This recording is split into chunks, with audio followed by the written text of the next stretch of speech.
So you've got a stopwatch and a ladybug. What's going on here? I'm timing our Look At Me Ladybug to make sure it's staying on pace. Is this a new product? Absolutely.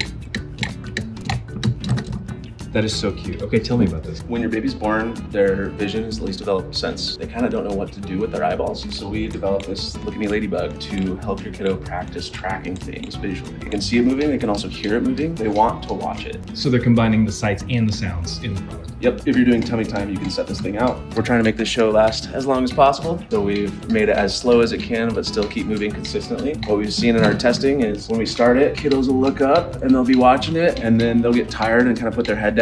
And then they'll just be so interested though too, because they hear the auditory clicking, that they'll pick their head back up and just keep trying to watch it.